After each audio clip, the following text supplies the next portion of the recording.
Right. As someone who hates change, I think that was a fantastic presentation. So yeah, that works very well. Firstly, an apology.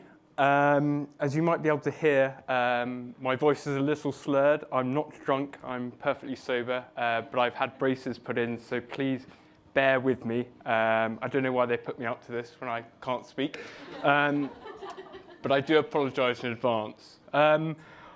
As it says on my title screen, I'm from Mindshare, which is a media agency. I'm sort of from what they call Invention, which sounds very creative and very jazzy. It's probably not as creative and inventive as the title suggests. But what I'm here to talk about is about media and the future of media, and how I see that the future of media is going to be revolving around access, and the fact that the access is going to come even more available to everyone. And I'm going to take a bit of an unusual step. I'm going to talk about sort of media and look through the lens of sport, actually, to see how this change and this trend continues to develop and continues to enhance. The reason I've looked at sport is because sport is something that a lot of people love. Not everyone, I put my hands up, but a lot of people love. I mean, it accounts for about 30% of the total monthly uniques, according to ComScore, of content consumed. So sport is something that I think is a good flag bearer, a good dipstick, as it were, to see what's been going on and how sport and how media has really been evolving. I think it's allowed the consumer to get closer to the action than ever before. I think it's really been one of the key areas where a consumer can actually get so close to the action that they can feel it.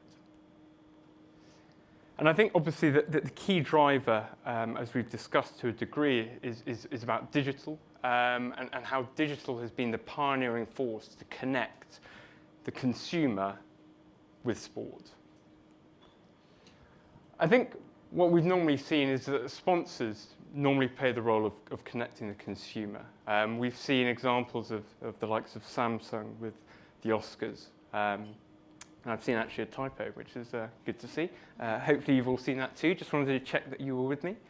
But I think sponsors have traditionally played the role of creating this access point between a consumer and the thing that they love in the aspect of sport in this example. But we've seen it with the Oscars selfie by bringing them closer to what they love and what they can engage in with and what they aspire to look and to do.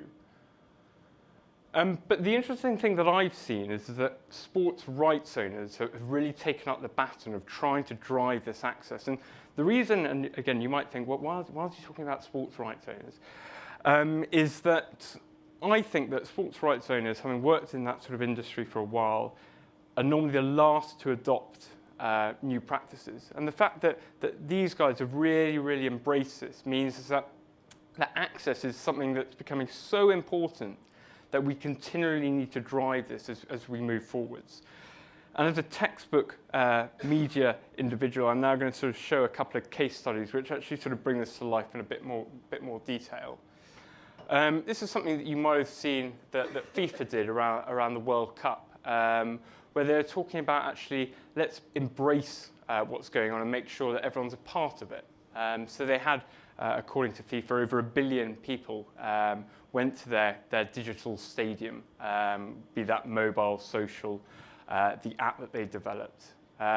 They spent the equivalent of over 10,000 years worth of time is spent looking at FIFA's World Cup activity. And I think that the area that they landed on was the fact that access is crucial, and you need to give that to people for them to really understand what you're talking about and to actually make them a part of it, and I think also allow them to create their own ending.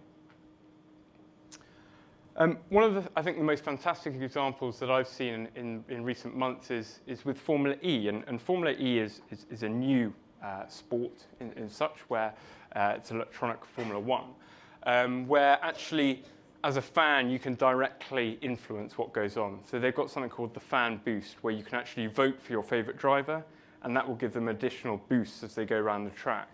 So again, it's trying to allow the consumer to have actually more control, yes, but more access and being able to be a part of something.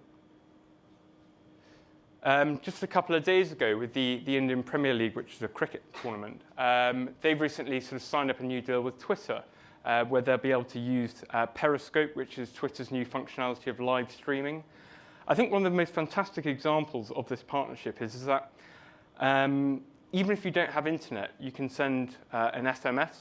Who sends SMSs anymore? But you can send an SMS, and you can actually get Twitter updates without any internet connection.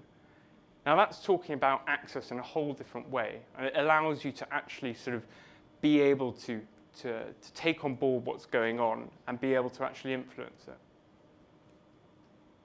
And this is I think is fantastic. This is the world's first connected stadium, is what they call it, which is the Levi Stadium, which is with the San Fran 49ers, an NFL team. And what they've done is, as a football fan myself, when I go to a football match, I can never actually get any 4G or Wi-Fi. What they've done is they made this the most connected stadium ever, whereby when you enter, you actually have a free app where you can, very American, you can order burgers to your seats, you can do whatever you want. You can find out which loo has the least people sort of signed up for it, so you can actually find the loo which is no one queuing for it. And it also provides huge amounts of access in terms of highlights, sort of what's going on with the referee, the umpire.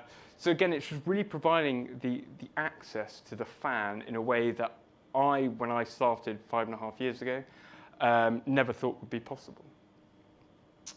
Very quickly, I mean, sort of, again, textbook media, of crystal ball gazing, and sort of about what's next, and how can we take this thought of access and make it even more prevalent.